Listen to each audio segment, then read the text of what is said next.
এজন্য দুঃখের কথা কাউকে বলবেন না, দুঃখের কথা শুধু একজনকে বলবেন।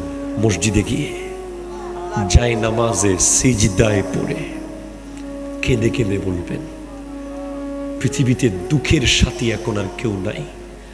ইভেন অনেক বাবা মাও আছে যেই ছেলে লস খেয়েছে তার প্রতি মোহাব্বত কমে গেছে, যেই ছেলে লাভে আছে তার প্রতি ভালোবাসা বেড়ে আছে, যেই ছেলের ইনকাম বেশি তার কদর বেশি, যেই ছেলের ইনকাম কম তার কদর কম। এটা পৃথিবী, এটা পৃথিবী ভাই, এটা জান্নাত না, এটা একটা ভয়ঙ্কর জায়গা যেখানে আসলে কেউ কারো না।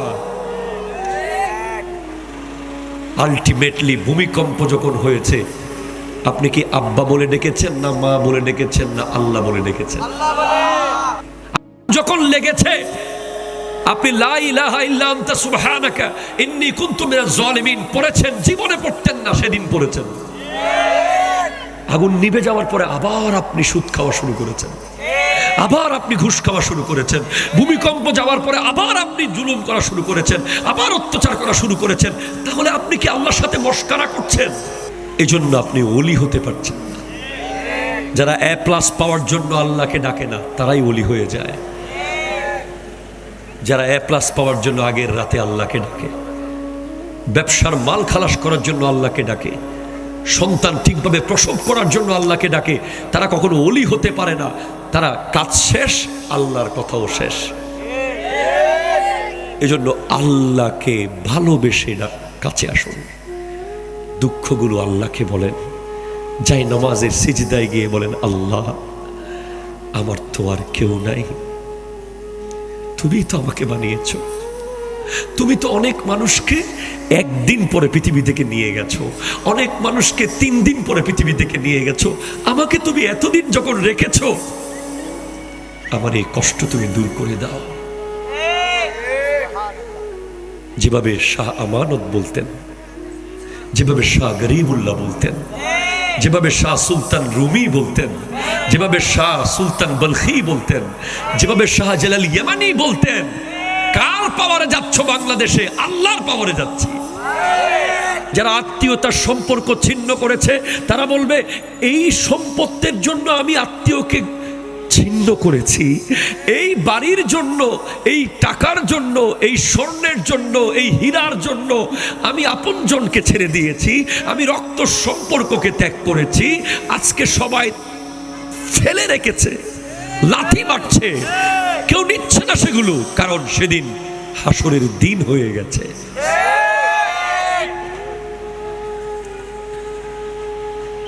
হায় হায় হায় হায়, আমি আপনাকে কোরআন বলছি, আল্লাহ বলছেন যে উঠে যাবে সব। এত বড় বড় স্বর্ণের বিশাল বিশাল খনি সেদিন জমিন তুলে দেবে, কেউ সেদিকে তাকাবে না। ওয়াকাল ইনসানু মা লাহা, মানুষ বলবে এগুলো কি কি হচ্ছে? ইয়ৌমাইযিন তুহাদ্দিসু আখবারাহা, সেদিন জমিন তার সকল বৃত্তান্ত বলে দেবে। আপনি আগ্রাবাদ অ্যাক্সেস রোডে দাঁড়িয়ে কি কি করেছিলেন? অ্যাক্সেস রোডের জমিন বলে দেবে। আপনি আপনার ঘরে বসে কি করেছিলেন? ঘরের মাটি বলে দেবে। আপনি আপনার অফিসে বসে কি করেছিলেন? অফিসের মাটি বলে দেবে। আপনি আপনার এলাকায় গ্রামে বসে কি করেছেন? গ্রামের মাটি বলে দেবে। আপনি আপনার শহরে বসে কি করেছেন? শহরের মাটি বলে দেবে। আল্লাহ জমিনকে বলবে, তুই বল তোর উপরে দাঁড়িয়ে দাঁড়িয়ে সে কি করেছিল। এই মুহূর্তে পৃথিবীতে 3 ক্যাটাগরির মানুষ আমাদের সামনে রেখেছেন।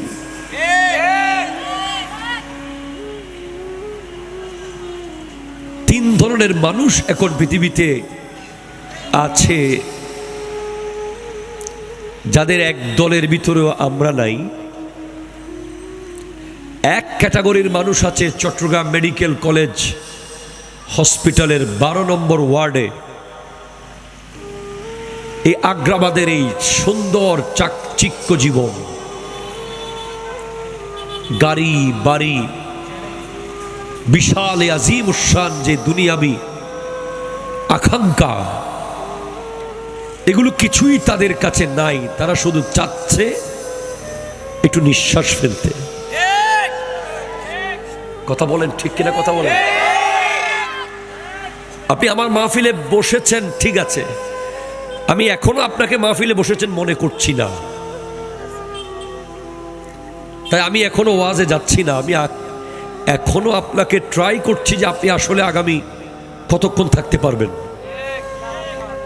এজন্য আমি আপনাকে বুঝাচ্ছি যে আপনি কে। এই মুহূর্তে যারা অক্সিজেন মাস্ক পরে আছে, যাদের এখন 6 তলা বাড়ির কোনো ইচ্ছা নাই, যাদের রেঞ্জ রোভার গাড়ির কোনো ইচ্ছা এখন নাই, যাদের সামনে 10,000 কোটি টাকার বান্ডিল ফেলে রাখলেও তাদের ওদিকে মন যাবে না, তারা শুধু চাচ্ছে একটু নিঃশ্বাস ফেলতে। প্রথম ক্যাটাগরি তারা। 2 নম্বর ক্যাটাগরি হচ্ছে যারা এখন কোনো একটা জায়গায় বসে হয়তো গীবত করছে, অথবা মাদক আসক্ত হচ্ছে, অথবা জুয়ার আড্ডায় সময় কাটাচ্ছে, অথবা বাবা মার অবাধ্য হয়ে এই মুহূর্তে বাবা মার সাথে বেয়াদবি করছে, অথবা কোরআন সুন্নাহ বিরোধী কোনো কাজের সাথে লিপ্ত আছে, তারা এক ক্যাটাগরি। আর 3 নম্বর ক্যাটাগরি হচ্ছে যারা এই মুহূর্তে আশেপাশের কোনো কবরস্থানে আছে, যারা চাচ্ছে সেখান থেকে আর একবার যদি যেতে পারতাম অ্যাক্সেস রোডের মাহফিলে, একটি বার নবীজির দরুদ পড়তাম, একটা বার আল্লাহু বলে জিকির করতাম। এই 3 ক্যাটাগরি 3 কারণে সুযোগ পাচ্ছে না। একদল অসুস্থ তাই আসতে পারেনি, আরেক দল কবরে তাই আর কোনোদিন আসতে পারবে না, আরেক দল এই প্রোগ্রামের মূল্য বুঝেনি তাই আসতে পারছে না। আপনি চতুর্থ দল, যিনি এখন না হাসপাতালে আছেন, না কবরে আছেন, না কোরআন সুন্নাহ বিরোধী কাজে আছেন, আপনি এখন আছেন জিহাদের মাঠে।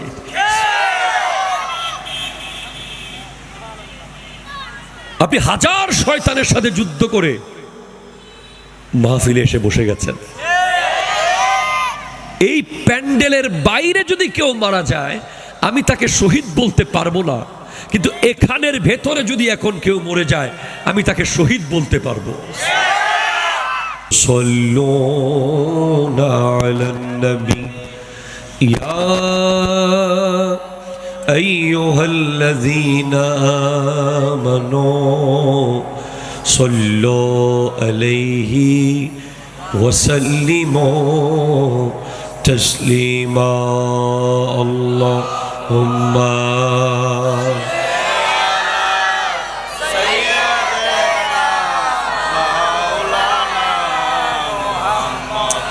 وعلى آل سيدنا মাঝখানে জায়গা রাখেন, মাঝখানে জায়গা রাখেন। আল্লাহুম্মা সাল্লি, ঠিক আছে, মাঝখানে জায়গা রাখেন। হ্যাঁ, মাওলানা মুহাম্মদ ওয়ালা আলি সাইয়্যিদিনা। तेरी नस्ल पाक में है बच्चा बच्चा नूर का, तू ही आईने नूर तेरा सब घराना नूर का अल्लाहुम्मा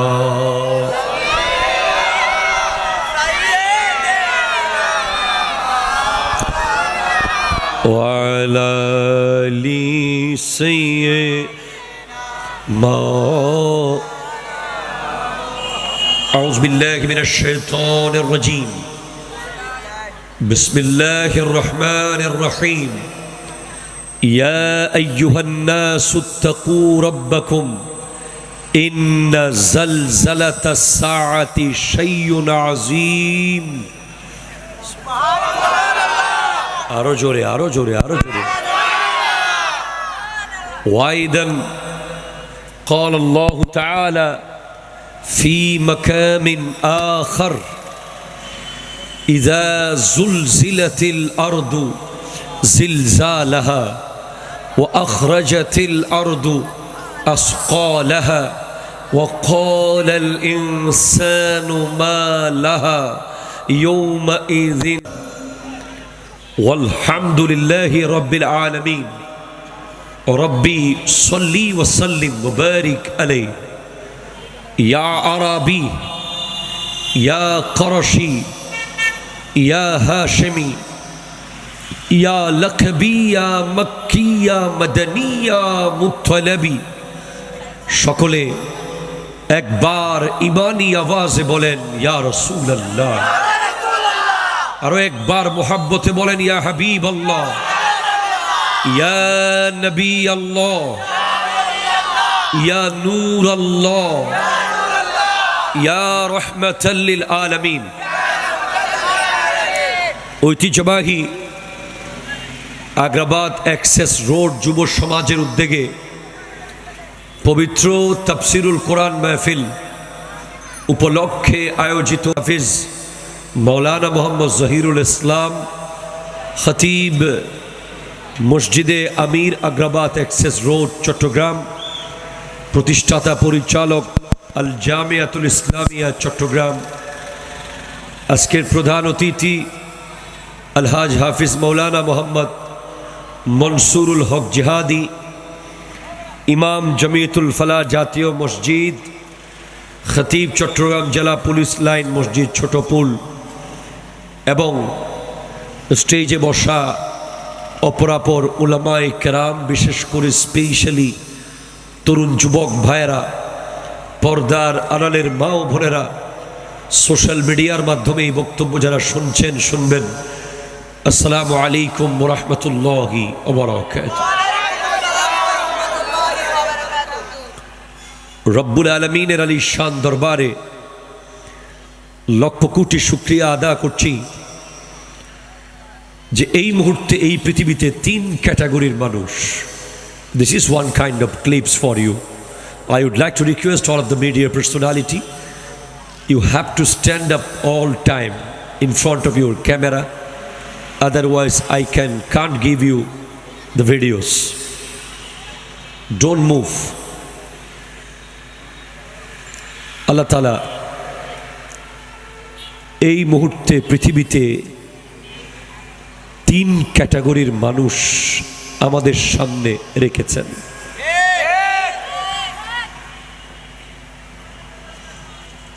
তিন ধরনের মানুষ এখন পৃথিবীতে আছে যাদের এক দলের ভিতরেও আমরা নাই।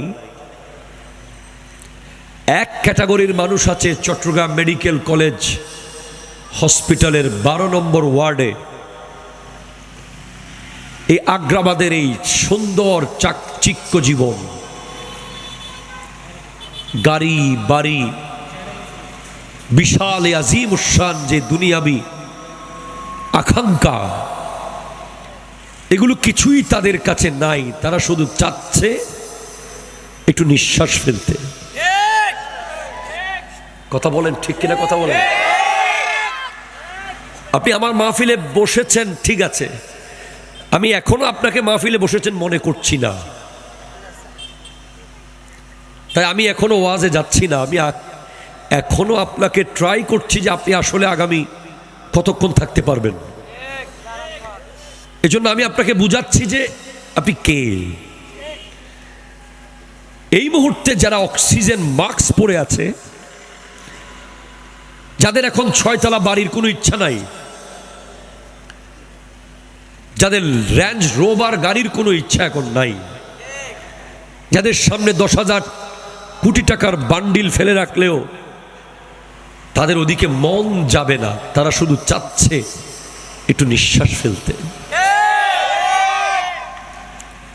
প্রথম ক্যাটাগরি তারা। 2 নম্বর ক্যাটাগরি হচ্ছে যারা এখন কোনো একটা জায়গায় বসে হয়তো গীবত করছে, অথবা মাদক আসক্ত হচ্ছে, অথবা জুয়ার আড্ডায় সময় কাটাচ্ছে, অথবা বাবা মার অবাধ্য হয়ে এই মুহূর্তে বাবা মার সাথে বেয়াদবি করছে, অথবা কোরআন সুন্নাহ বিরোধী কোনো কাজের সাথে লিপ্ত আছে, তারা এক ক্যাটাগরি। আর 3 নম্বর ক্যাটাগরি হচ্ছে যারা এই মুহূর্তে আশেপাশের কোনো কবরস্থানে আছে, যারা চাচ্ছে সেখান থেকে আর একবার যদি যেতে পারতাম অ্যাক্সেস রোডের মাহফিলে, একটি বার নবীজির দরুদ পড়তাম, একটা বার আল্লাহু বলে জিকির করতাম।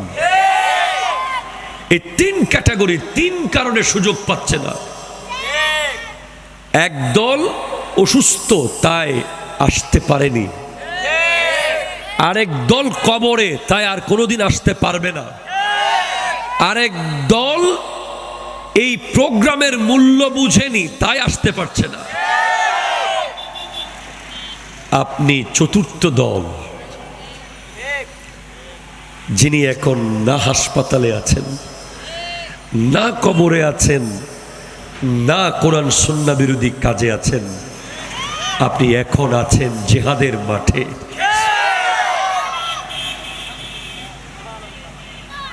আপনি হাজার শয়তানের সাথে যুদ্ধ করে মাহফিলে এসে বসে গেছেন। এই প্যান্ডেলের বাইরে যদি কেউ মারা যায় আমি তাকে শহীদ বলতে পারবো না, কিন্তু এখানের ভেতরে যদি এখন কেউ মরে যায় আমি তাকে শহীদ বলতে পারবো। সো আপনি জাস্ট নিজেকে যেভাবে এনেছেন, নিজের হৃদয়টাকেও নিয়ে আসেন এখানে। আপনার ফিজিক্যাল স্ট্রাকচার আমি দেখছি, আমি আপনার চোখ দেখে বলতে পারবো আপনার মন কোথায়। এটা এমন জায়গা, ডানে গাড়ি চলছে, বামে বাইক চলছে, আশেপাশে জমজমাট, এর ভেতরে এটা যদি বন্ধ একটা মসজিদ হতো, একটা গহীন গ্রামের একটা উঠান হতো, একটা কোনো একটা যদি এমন কিছু হতো তাহলে আমার জন্য কমফোর্ট জোন হতো। এখন এটা এমন জায়গা যেখানে আশেপাশে প্রচণ্ড ব্যস্ত মানুষ, সারাক্ষণ গাড়ি চলছে, এর ভেতরেই আপনাকে দিন গ্রহণ করে নিতে হবে। সবাই একবার বলি আলহামদুলিল্লাহ।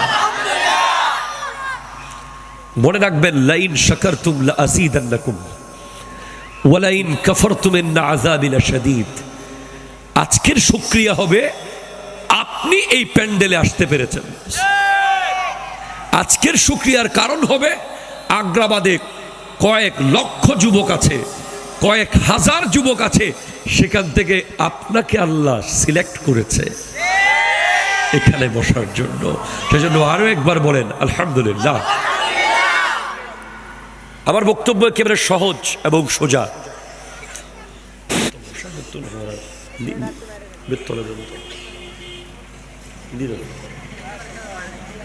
ঠিক আছে, থেকে আসতেছে। আমি খুব বেশি আপডেট বিষয়ে কথা বলার চেষ্টা করি। Current eco off, full flat করে লো দেন, লো লো লো। আল্লাহ তাআলা আমার প্রাণপ্রিয় রাহবার আল্লামা সৈয়দ মোহাম্মদ তাহের শাহ সাহেব কিবলা মুদ্দাজিল্লাহুল আলী দোয়া এবং এ বিশ্বের সকল হক্কানি রব্বানি ওলি আল্লাহদের দোয়ায় আল্লাহ আমাকে কালিমাতুল হক বলার তৌফিক দান করুক, আমিন। আমি যেখান থেকে শুরু করছি হুজুর সেখানে শেষ করেছেন।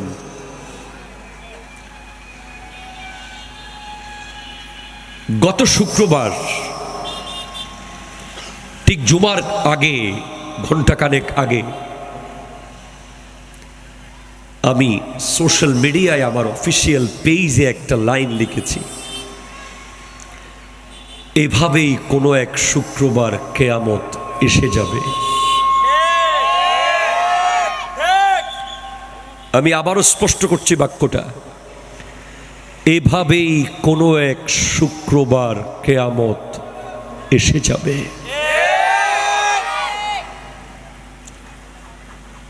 আমার এই কথার সাথে রিলেটেড কি এমন বিষয় ঘটেছে আমাকে এটা সে লিখতে হলো? কেন অন্য কোনো শুক্রবারে লিখলাম না, সেদিন কেন লিখলাম? তার কারণ হলো সেদিন আমি দেখেছি যে এমন এক ভূমিকম্প হয়েছে, যেই ভূমিকম্প আমি আমার জীবনে আর দেখিনি। আপনারা কতটুকু দেখেছেন, চট্টগ্রামে কতটুকু হয়েছে আমি জানি না। আমি ঢাকায় ছিলাম মসজিদে, আমি দেখেছি যে একটা পশ্চিম দিক থেকে, যেহেতু আমি যেই বিছানায় ঘুমাই এটা রুমের লাস্ট রুম, এরপরে পুরোটা খালি পশ্চিম অঞ্চল, জানালার সাথে আমার মাথা, পশ্চিম দিকে আমার মাথা, পূর্ব দিকে আমার পা। হঠাৎ এমন এক ভয়ঙ্কর কে যেন দৌড় দিয়েছে পুরো বিল্ডিং তুলে।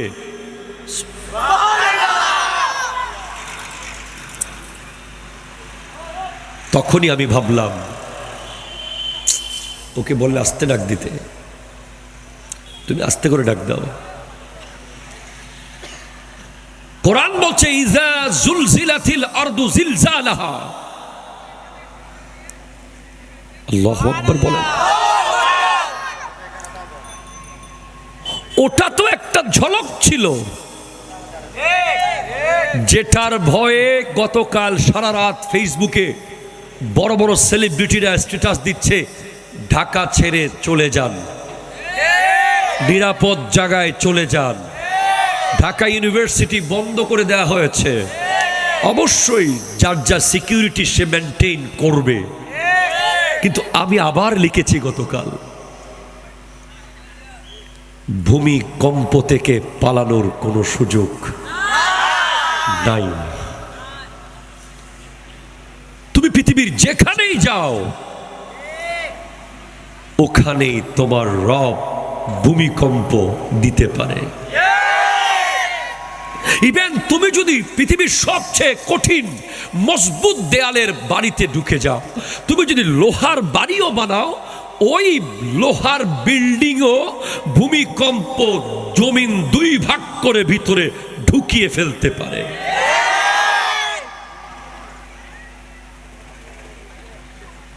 সেজন্য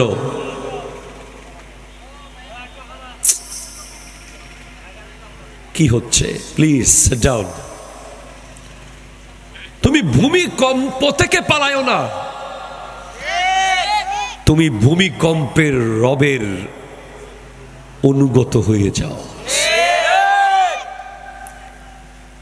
রব যিনি ভূমিকম্পের মালিক,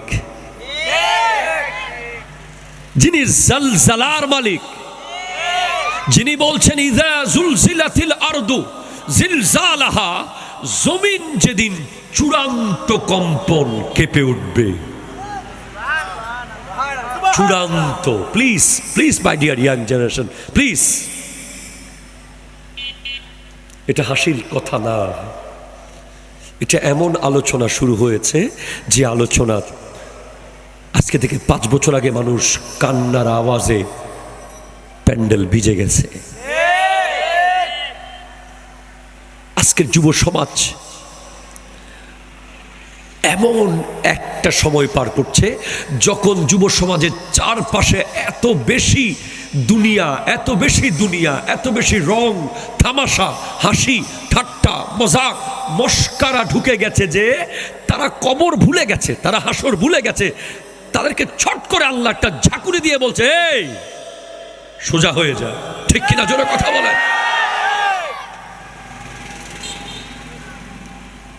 ভূমিকম্পের রব যেদিন চূড়ান্ত কম্পন কাঁপাবে,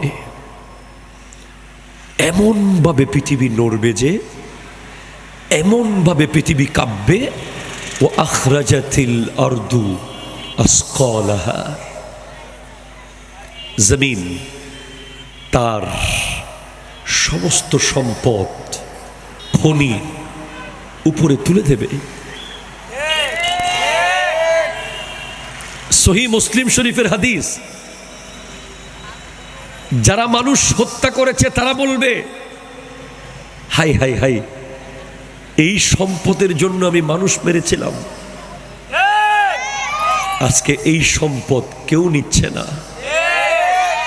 হাই হাই হাই, যারা আত্মীয়তার সম্পর্ক ছিন্ন করেছে তারা বলবে, এই সম্পত্তির জন্য আমি আত্মীয়কে ছিন্ন করেছি, এই বাড়ির জন্য, এই টাকার জন্য, এই স্বর্ণের জন্য, এই হীরার জন্য আমি আপনজনকে ছেড়ে দিয়েছি, আমি রক্ত সম্পর্ককে ত্যাগ করেছি। আজকে সবাই ফেলে রেখেছে, লাথি মারছে, কেউ নিচ্ছে না সেগুলো, কারণ সেদিন হাসরের দিন হয়ে গেছে।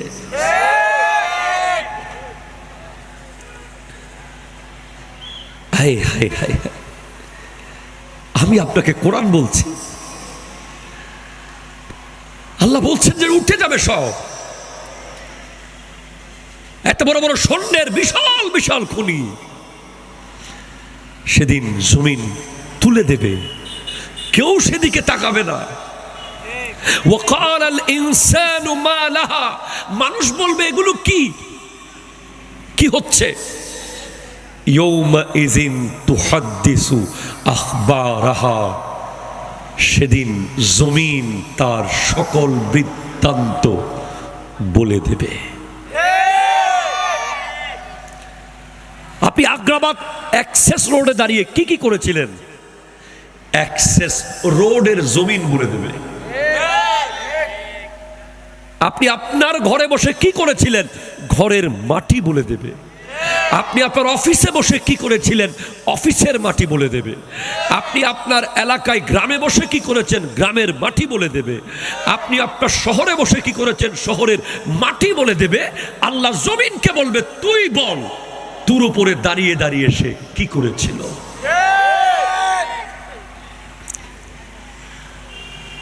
Allah, the soil will say, the floor will say, the field will say, the state will say, the city will say, the village will say about you, about your work, about your whole life. তুই এই জায়গায় দাঁড়িয়ে মদ খেয়েছিলি, জমিন বলে দেবে।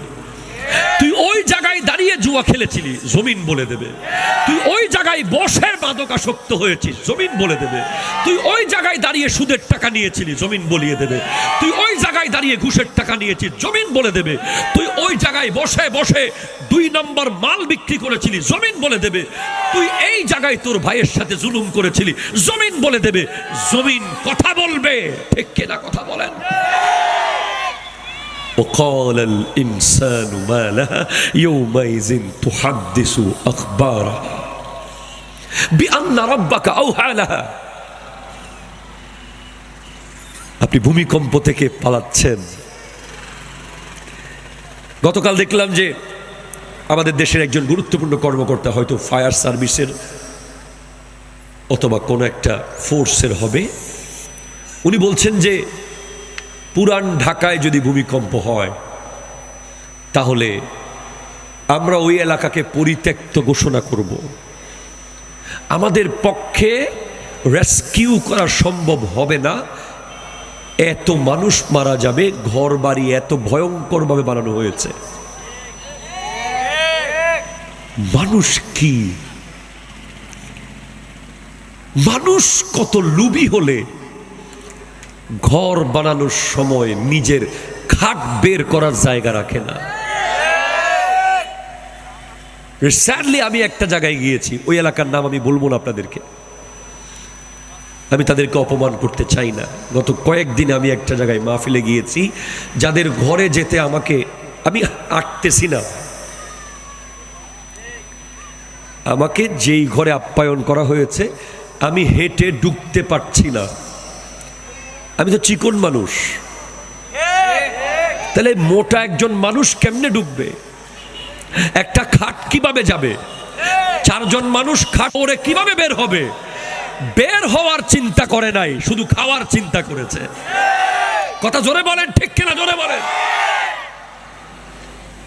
কেমনে আর 1 ইঞ্চি ঘর বাড়াবো?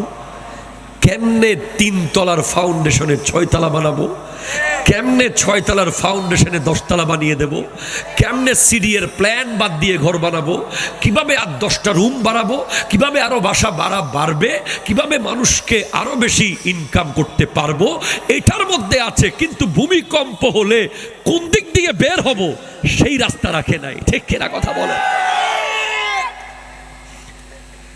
এটা এক দুনিয়াবী বিষয়। অ্যাজ ইসলামিক স্কলার আমি যেটা মনে করি যে আরেক দৃষ্টিকোণ থেকে যদি আপনি বলেন, যতই ভূমিকম্প নিরোধক, ভূমিকম্পকে ওভারকাম করতে পারে এরকম প্রযুক্তি আপনি ব্যবহার করেন না কেন, টাইটানিক 2 টুকরো হয়ে গেছে, ছোট্ট একটা বরফের টুকরার সাথে লেগে টাইটানিক, যেটাকে আনসিঙ্কেবল শিপ বলা হয়েছিল, যারা বানিয়েছে তারা বলেছে যে কোনোদিন ভাঙবে না, এটা কোনোদিন ডুববে না, ভেঙে গেছে। পৃথিবীর সমস্ত ইঞ্জিনিয়ারের পাওয়ার যেখানে শেষ, পৃথিবীর সমস্ত বিজ্ঞানীর ক্ষমতা যেখানে শেষ, ওখান থেকেই আমার আল্লাহর ক্ষমতা শুরু। ঠিক না? সেজন্য আপনার জন্য উপায় একটাই, আপনি নিজেকে যদি বাঁচাতে চান, ওয়ানিবু ইলা রাব্বিকুম, রবের দিকে ফেরত আসো। জাস্ট ইউ টার্ন করো, ফেরত আসো। তোমাকে আল্লাহ বলছেন রব্বুল আলামিন কোরআনুল কারীমের মধ্যে অন্য জায়গায় ইরশাদ করতে লাগলেন, দুনিয়ার মানুষ, সূরা হজ আয়াত নম্বর 1, আল্লাহু আকবার, জোরে বলেন না। ইয়া আইয়ুহান নাসু তাকু রাব্বাকুম, আল্লাহু আকবার, জোরে বলেন। হে মানুষেরা, আল্লাহকে ভয় করো, আল্লাহকে ভয় করো। ইন্না জালজালাতাস সাআতি শাইউন আযীম, নিশ্চয় কিয়ামতের জলজলা, নিশ্চয় শেষ বিচারের জলজলা, নিশ্চয় শেষ বিচারের কম্পন, শাইউন আযীম, এটা অনেক বড় বিষয় যেটা তুমি কোনোদিন ব্যাখ্যা করে বোঝাতে পারবে না। ঠিক কিনা কথা জোরে বলো। শাইউন আযীম, মনে রাখবেন, আজিম বলা হয় যেটা দৈর্ঘ্য প্রস্থ মাপা যায় না। কথা বলে না। আজিম বলা হয় যেটা দৈর্ঘ্য প্রস্থ মাপা যায় না, যেটা সীমা বলা যায় না, যেটা কত বড় সেটা মেপে বলা যায় না, এটার কোনো হিসেব করা যায় না। সেজন্য কোনো ইঞ্জিনিয়ারের পক্ষে ভূমিকম্পকে বন্ধ করা সম্ভব নয়, কোনো বিজ্ঞানীর পক্ষে ভূমিকম্প থেকে মানুষকে সেভ করা সম্ভব নয়। কোনো ধরনের ভবন বানিয়ে ভূমিকম্প থেকে বাঁচা যাবে না। ভূমিকম্প থেকে বাঁচতে হলে আল্লাহর আনুগত্য করতে হবে। আল্লাহ যাকে বাঁচাবে তাকে বেড়ার ঘরে বাঁচিয়ে ফেলবে, আর যাকে মেরে ফেলতে চাইবে তাকে কঠিন ইস্পাতের ঘর থেকে তার জান কবজ হয়ে যাবে। ঠিক কিনা কথা বলে?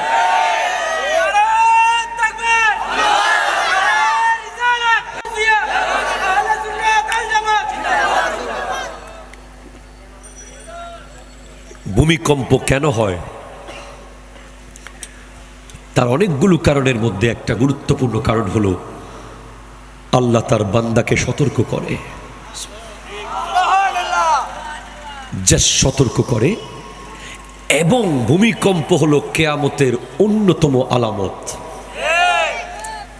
আর ভূমিকম্প যখন পরপর হবে, পরপর, হাদিসে পাকে আছে আল্লাহর আযাব ও গজব যখন আসবে তসবির মতো আসবে, তসবির মতো। তসবির দানা যখন সুতা ছিঁড়ে গেলে লাইন ধরে সব পড়ে যায়, সেভাবে একের পর এক আসতে থাকবে। এরপরেও মানুষ বুঝে না, মানুষ বুঝতে পারে না, মানুষ এর পরেও গুনাহ করে যায়, মানুষ এর পরেও অন্যায় করে যায়। কেউ মনে করে যে সে কোনোদিন মরবে না, আর কেউ মনে করে মরে গেলাম তো পচে গেলাম, শেষ হয়ে গেলাম, আর কোনো হিসেব থাকবে না। না না না না না না না, মরার পরে আল্লাহ আবার আমাদেরকে এক করবে, ঠিক কিনা জোরে কথা বলে। মরে গেলে যদি আপনি পার পেয়ে যেতেন তাহলে আমি বলতাম যে ঠিক আছে মরে গেলে শেষ। না, আমার আল্লাহ আবার জিন্দা করবে, এমন ভাবে করবে, এমন ভাবে করবে। আল্লাহ বলতে লাগলেন আয়াহসাবুল ইনসানু আল্লান নাজমা ইজামা, মানুষ কি মনে করে যে আমি তার অস্থি সমূহকে আবার এক করতে পারবো না? একটা মানুষের বডি কবরের মাটির সাথে কমপ্লিট মিশে যেতে মাত্র 60 দিন সময় লাগে। কয়দিন? জোরে বলেন, কয়দিন? Only 60 days need to be soil, you and me. আপনি এবং আমি মাটি হয়ে যেতে মাত্র 60 দিন সময় লাগবে। 60 days, 60 দিনের মধ্যে টোটাল বডি মাটির সাথে মিশে যাবে। হাত, হাইরে বাহাদুরি, হাতের কবজি নিয়ে কত বাহাদুরি, পায়ের জোর নিয়ে কত বাহাদুরি, চুলের বাহার নিয়ে কত বাহাদুরি, কানের দুল নিয়ে কত বাহাদুরি, শরীরের রং নিয়ে কত বাহাদুরি, বংশ নিয়ে কত বাহাদুরি, বাবার টাকা নিয়ে কত বাহাদুরি, নেতার ক্ষমতা নিয়ে কত বাহাদুরি, দলের পাওয়ার নিয়ে কত বাহাদুরি, সমস্ত বাহাদুরি মাটির সাথে মিশবে মাত্র 60 দিন লাগবে, ঠিক কিনা কথা বলে বলো। ওখান থেকে আল্লাহ আবার পুনরায় জীবন দেবে, অস্থি সমূহ সব জোড়া লেগে যাবে।